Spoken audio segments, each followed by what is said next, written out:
mercy. Thank you, Soul 21. Thank you, Soul 21.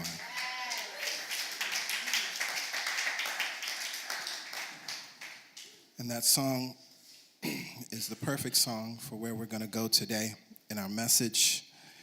And I don't want to waste any time, but I will say again, good morning, Celebration Spiritual Center. How are you? How are you being? Amazing, amazing. Well, as you've already heard, we're in, of course, a new month, which means we have a new series, Mission Possible 2. For those of you who were not here for Mission Possible 1, which was in our first 3 months of existence, you can go back to May of 2013, May 2013 to the Mission Possible series, which was a powerful series, but we're going to just take it another step further. Now, we're familiar with the passage from the King James Version of Proverbs, where there is no vision, the people perish. And we know that. It's a powerful idea. I actually love what the New Revised Standard Version, how it translates that proverb. It says that where there is no prophecy, the people cast off restraint. And it's interesting because instead of translating to the English word vision, it translates prophecy. And instead of saying the people perish, it says they cast off restraint. Now, why do I love that? Well, there's two things. Vision and prophecy delineates something about the future. And so what this beautiful piece of wisdom is saying is that when we do not think about or plan for or have an idea about the future, something negative is going to happen. Right? In the case of the first translation, it says the people perish. But I love the second translation. It says the people cast off restraint. Because what that means is that if we don't have a vision for our lives, if we don't have a mission for our lives, we're running around wild, like a wild animal. See, the beautiful thing about having a vision, the beautiful thing about having even a prophecy for your life that you speak over your life, not you ain't got to wait for somebody else to say what you're going to be or what you're going to have. The beautiful thing about having a prophecy or a vision or a plan or an idea about your life is then that's the thing that restrains you and guides you and focuses you into actually doing, being, or having whatever it is that you want. But when you don't have that, you cast off restraint. You're like a wild animal. And that's why life gets random. And so we recognize that here at Celebration Spiritual Center, we have a vision. We recognize that here at Celebration Spiritual Center, we have something that's restraining us, as we said in the synopsis, that it makes it easy to say yes and even easier to say no. That's the beauty of having a mission, a vision, and purpose for your life. Now, what we did with CSC, as Pastor Yolanda and I were visioning and co-creating this experience together, we built our mission statement around 5 words. Awaken, celebrate, embody, equip, and serve. And today I'm going to focus on the 2 words, awaken. In our mission and purpose statement, it says, awaken the world to the presence of God within and all around us. And celebrate says, celebrate this truth as one family. Now, what I've come to know and understand, and I think it's the reason that we kind of come back to this idea over and over again, is that one of the biggest hurdles for many people who come to New Thought, this beautiful philosophy, or come to metaphysical teachings, is to let go or unlearn this idea about God, that God is not actually a being that's outside of us, that God is not a man that's judging us. God is not even, as Ernest Holmes would say, not a being of moods, right, as a human being is, right?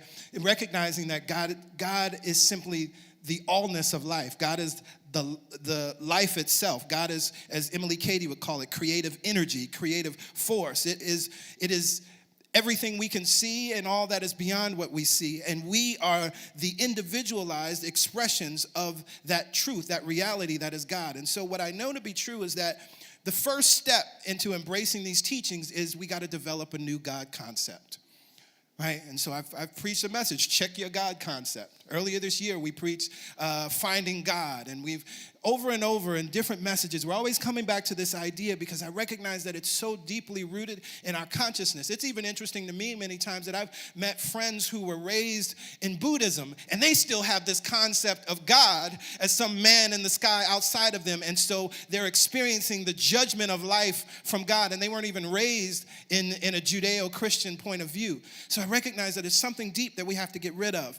And so we're going to look at this from another perspective, and I want to take us to Exodus. Exodus 20, verses 1 through 6. It's familiar. It's the first part of the Ten Commandments. In the New Revised Standard Version, we read this. Then God spoke all these words. I am the Lord your God who brought you out of the land of Egypt, out of the house of slavery. You shall have no other gods before me. You shall not make for yourself an idol, whether in the form of anything that is in heaven above, or that is in the earth beneath, or that is in the water under the earth. You shall not bow down to them or worship them, for I, the Lord your God, am a jealous God, punishing children for the iniquity of parents to the third and fourth generation of those who reject me, but showing steadfast love to the 1,000th generation of those who love me and keep my commandments. Now, we've all heard some version of that, right?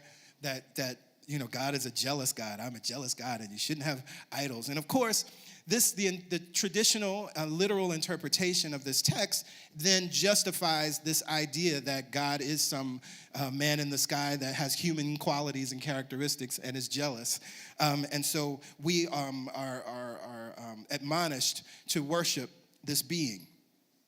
Now, unfortunately, when we read the English translation of Exodus, we lose all of its meaning. Because the word God and the word Lord and the Lord your God, they actually have their different words in Hebrew.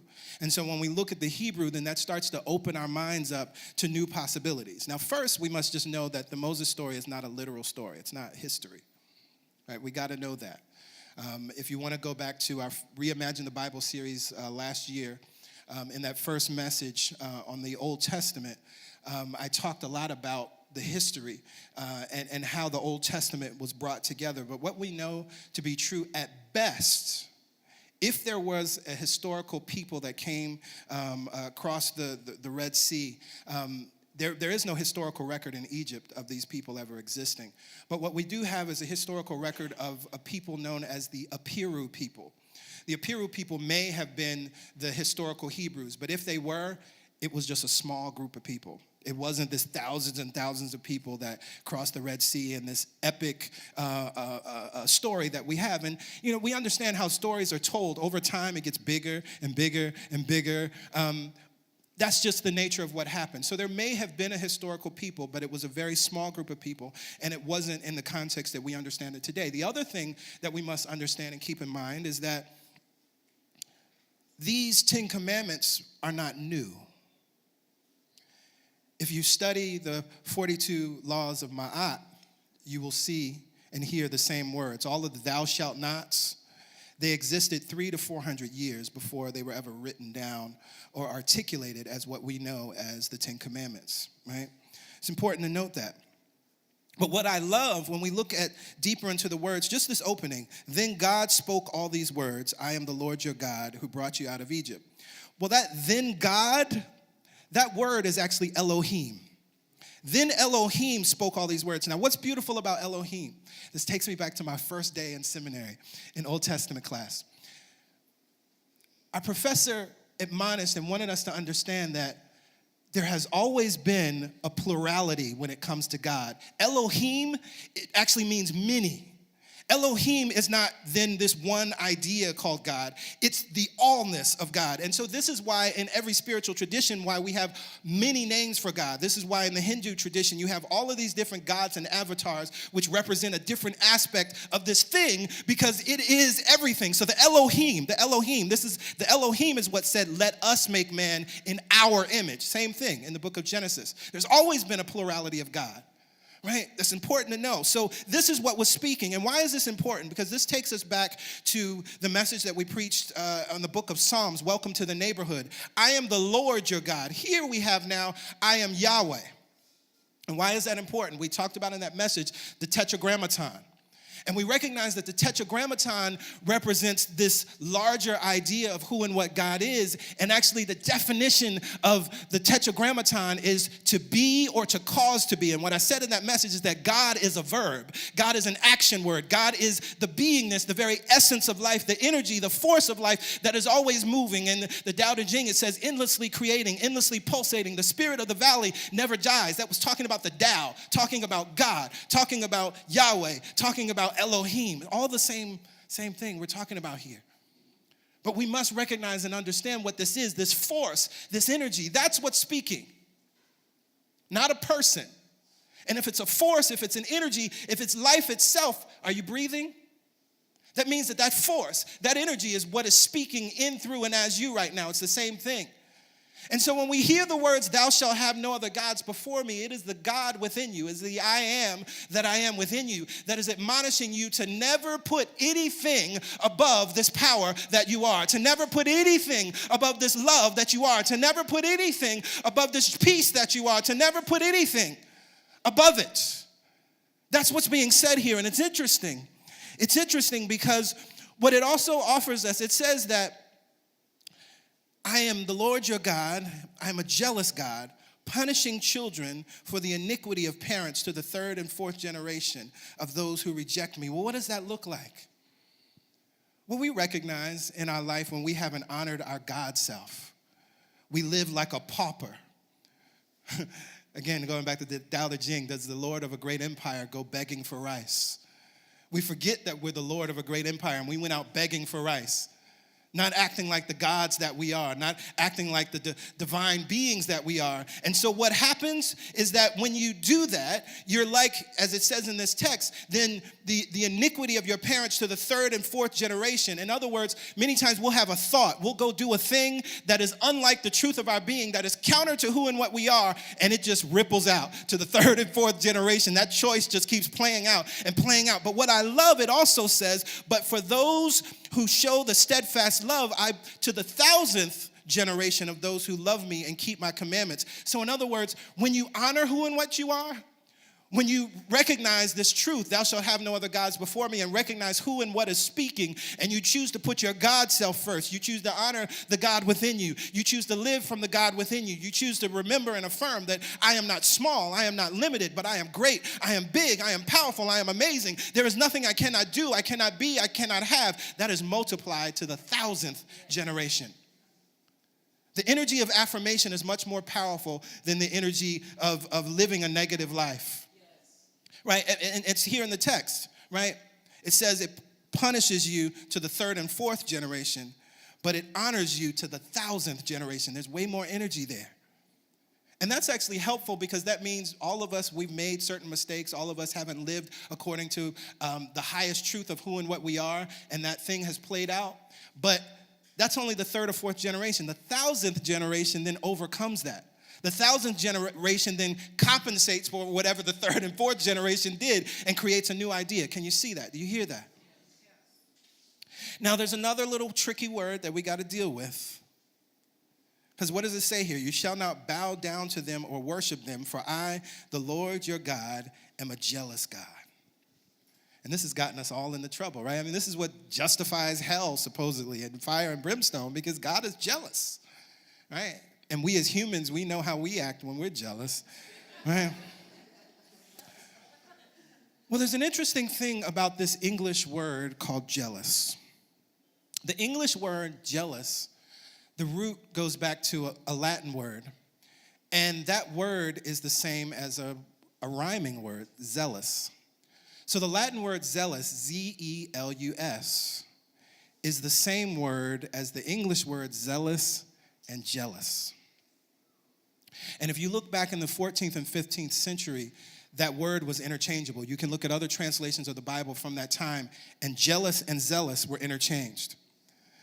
And so when we understand and we hear the God in you, not some being outside of you saying, I am a zealous God, what it is really talking about is this fact that I have so much zeal and so much care and so much adoration for you, I'm riding for you. I'm on your team. That's what it's saying. I'm a jealous God. I'm a zealous God because I'm on your team. I refuse to see you live any other way than how you're supposed to live. I refuse to accept you living poor. I refuse to accept you living limited. I refuse to accept you living small. I refuse to accept you walking into relationships that don't make no sense and don't honor the beauty that you are and the joy that you are and the love that you are. I refuse. I'm a zealous God. That's what that passage is speaking. And so when you hear that from here on out, and you can tell your friends, your brothers and sisters, whoever, jealous and zealous are the same word, and it immediately gives us a different idea about what the God within us is speaking. Now, it's interesting because as we have this first commandment from the Ten Commandments, if we turn the page a little forward and we listen to the ministry and message of Jesus, he was asked a question, and we see this in the book of Matthew. He was asked this question, "Teacher, which is the greatest commandment in the law?" And Jesus replied, "Love the Lord your God with all your heart and with all your soul and with all your mind. This is the first and greatest commandment. And the second is like it. Love your neighbor as yourself. All the law and the prophets hang on these two commandments." And I love this. I love that Jesus synthesized this first idea that we just talked about, right? Thou shalt have no other God before me. But the way he synthesizes it is so powerful, and I think it gets missed all the time. Because first it's like, oh, love the Lord your God with all your heart, mind, and soul. Well, that's just another way of saying have no other God before me. So it's like, yeah, that sounds good. But then he says, and the second is like the first, love your neighbor as yourself. And we don't focus on that too much because we hear that and love your neighbor as yourself. That means we're supposed to treat everybody right. That means the golden rule. We're supposed to be kind. But there's an implication in that phrase that we never even talk about. In order to love your neighbor as yourself, you got to love yourself first. And so often we're running around trying to love our neighbor and we haven't loved ourselves yet. Thou shalt have no other God before me. Love yourself. Thou shalt have no other God before me. Love your divine self. Love your holy self. Love your beautiful self. Love your worthy self. Love your amazing self. Love your awesome self. Love your brilliant self. Love your power-filled self. Love your neighbor as yourself. Because see, if we don't see that we're good, if we don't see that we're great, if we don't see that we're amazing, how in the world can we see that in our brother or sister? Love your neighbor as yourself. But I recognize that there's a paradox here. And I received the email a couple of weeks ago. I was so glad it came because it was right with what I wanted to discuss today. Because there's a paradox. In our mission statement, we say, awaken the world to the presence of God within and all around us. Now, Pastor Greg, you just talked all this talk about God is not outside of me and God is within you and the God within you is saying that and the I am within you, but all around suggests that God is outside. Yes, Pastor Greg? I hear y'all pray and you say Mother, Father, God, which sounds like you're talking about some other being. I don't understand, Pastor Greg. Like, how can this be true? And so we're going to use some principles here to discuss this. If you all are familiar with the Kabbalion, two principles from the Kabbalion. One is the principle of polarity, and the second is the principle of correspondence. Now, what does the principle of polarity say? It says that everything is dual. Everything has its poles. Everything has its pairs of opposites. What does the principle of correspondence say? The principle of correspondence says, as above, so below. As below, so above. And so we can use these principles to understand and to then heal this paradox of seemingly that God is outside of us. So the first thing is everything is dual. We must recognize that in this time-space reality, we live in duality, right? That there's always up and down. There's left and right? There's good and bad. There's wanted and unwanted. That's the nature of this life. And so as we're in this dual experience, we speak of God, we speak of the all that is from a dual perspective because everything has its poles, everything has its pairs of opposites. But also what the principle of polarity teaches us is then because of that, we recognize that that's also where the harmony comes because the poles are part of one continuum. Right? It's not actually two separate things. Now, with the principle of correspondence, as above, so below, as below, so above, what we can then do, I say this often, that if you want to understand the Creator, look at its creations. And so, as below, here in this reality on earth, we can look at things of the earth. We can look to nature, which then helps us understand this larger paradox of God within as well as God without, right? And so I invite you to consider a tree for a second. Now, we all know what a tree is. And we know that a tree is wonderful, it's beautiful, they grow tall, it has bark, it has a trunk, that trees have branches. We know that trees, their leaves grow and they eventually fall. Many trees, if they're a fruit-bearing tree, they give forth fruit. We understand that. We know what a tree is. Now, if we were standing outside and I said, look at that tree, on one level, I would be asking you to consider and look at and enjoy the external part of that tree. I would be asking you to maybe look at and enjoy the color of that tree, or maybe the pattern of the leaf, or look at the flowers that are coming forth from that tree. But at the same time that I'm saying look at that tree, at the same time that I'm inviting you to experience that tree, I'm also acknowledging and including that which we cannot see. Because what's also a part of that tree that actually gives it life? Well, every tree has a root system that digs deep in the ground. And it's actually that root system, that thing that cannot be seen, is the thing that actually empowers and enlivens the tree, right? It actually has a whole thing that's happening where it takes the sunshine and you know, we know about photosynthesis and all that good stuff. It takes the sunshine and it takes the water and it converts that into energy, and that sap moves up through the tree and then unfolds as flowers and trees and leaves and fruit and all of these things, right? We recognize that. But when I say look at that tree, are you experiencing its inner life? But yet we all know, we accept that we're also looking at and experiencing its inner life, even though we cannot touch it, even though we cannot access it, even though as we're looking at the tree, our eyes are not giving us that information. As below, so above. So just as the tree has an outer life that we experience, so the tree also has an inner life that we do not necessarily experience firsthand. So with us, in our inner life, and this is why meditation is so important, because we're contacting that unseen realm. We're contacting God through meditation in the quiet of ourselves. We're contacting God and contacting that presence, recognizing that we cannot see, taste, touch, or smell it, but it is real. That's just like the inner life of the tree. The outer life is then we're experiencing the world and we're living in the world and we're interacting with each other, and that outer life is also the life of God, because God is everyone and everything. Reminds me of Emily Cady in Lessons in Truth. She says that God is not just omnipresent, God is omnipresence. See, omnipresent, that's what still puts us in God being outside of us. Because if you say Pastor Greg is omnipresent, everywhere I go, he is, right? So that would mean that I would physically have to be in Las Vegas, and I would have to physically be in California, and I would have to physically be here in Brooklyn, and I'd have to physically be in Montreal, right? That's what omnipresent would be. Omnipresence is this idea that we talk about there is no spot where God is not. God is everywhere and everything. God is constantly encountered. And so that everything that exists is an expression of the all that is. I get really turned on by this each morning as I walk out the door. I just affirm a bunch of things, and I say, hello breeze, hello trees, hello green, hello sun, hello blue sky, hello clouds. It's so good to be alive. It's so good to know who I am and whose I am. It's so good to know that I am God as Greg Stamper right now. It's so good to know that I am God living. I am God walking as this being right now. And then I look to the trees and I say, it's so good to know that tree is God looking at me. God, that tree is experiencing me as I'm experiencing it. For God is experiencing itself through this conversation. That flower is God experiencing me as I'm experiencing it. Because I recognize that God is omnipresence.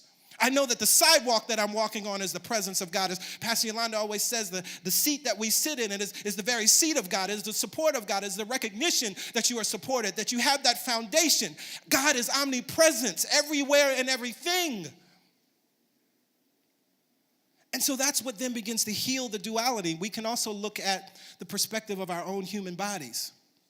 We know that we are made up of trillions of cells, and yet we appear as one body. And depending on which level I'm looking at you is then how I will see the multiplicity of you or the singleness of you. If I put you under a microscope, all of a sudden I'm seeing you as multiples. Same one person, but I'm seeing you as multiples. And so what we have the opportunity to know and see is essentially this life on earth, we're seeing the microscopic level. We're seeing the multiples. We're seeing all the different cells. Every animal, every human being, every plant, every leaf, every cell within every leaf is an expression of that presence, is an individualized expression of that presence. So we're seeing it on the microscopic level. But through meditation, we get to zoom back into the macro level and come back to that ground of all being, come back to that place that we call consciousness, come back to that place that is not material, that is inherently intelligent and inherently creative. That's the all that is. We get to go back to that place through meditation. And that is the place that is speaking when it says, "Thou shalt have no other gods before me." And so then when we understand that, the next stage of our evolution is we understand that I am God, and that's not blasphemous to say, but then we also got to say that we are God.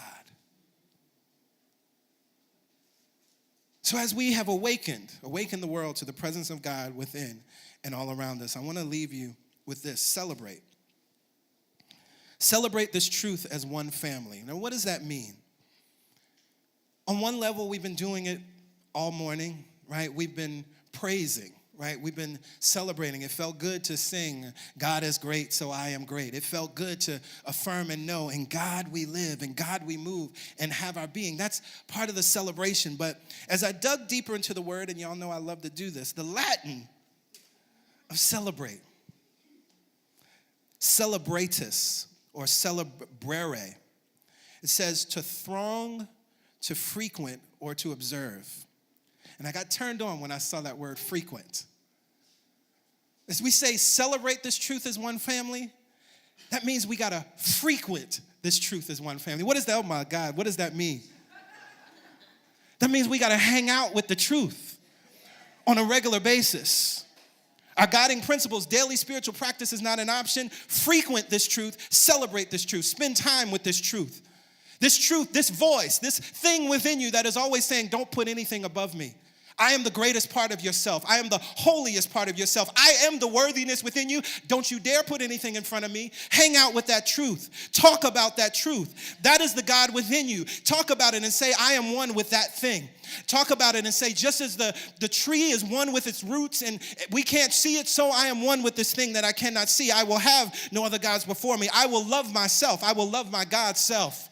And then I can love my neighbor as myself. It's the only way. Frequent this truth. That's what celebrating is. We come here each and every week. We frequent the truth together as one family because we are one family in truth. We are one family in truth, appearing as different, beautiful, amazing, and wonderful, brilliant beings, just as you are one body in truth, but your finger and your toe are very different. Just as you are one body in truth, but your heart and your stomach are very different, but they work together as one unified whole. Yes, yes? So we frequent this truth. So we hang out with this truth. So we get comfortable with this truth. And then we can live as gods and goddesses on the earth. With that, I invite everybody to stand. In God we live, in God we move, and have our being. Let us just take a deep breath in right here and right now and release. Mother, Father, God, God within me, God within us. That voice of consciousness which is always speaking to us, that zealous voice, that ride or die voice within us. That holy, beautiful, wonderful, worthy voice within us. We acknowledge you now. We acknowledge you as a felt presence within us. We acknowledge you as the life within us. We acknowledge you as the life force within us. We acknowledge you and we recognize you as the peace within us, as the power within us, as the possibility within us. We acknowledge and we recognize you as the genius within us. We acknowledge and we recognize you as the way out and the way through and the way over and the way around within us. We acknowledge you right here and right now. We know who and what you are. We know you are the thing within us that makes us great. We know that you are the brilliance within us. We know that you are the awesomeness within us. We know that you are the ease within us. You are the glory within us.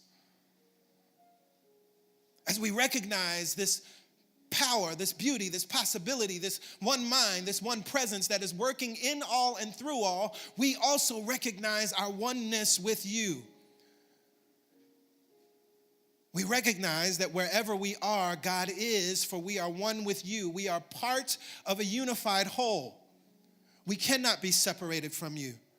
We cannot be separated from you. And yet, as we know that, we do not misunderstand ourselves to be the allness of you.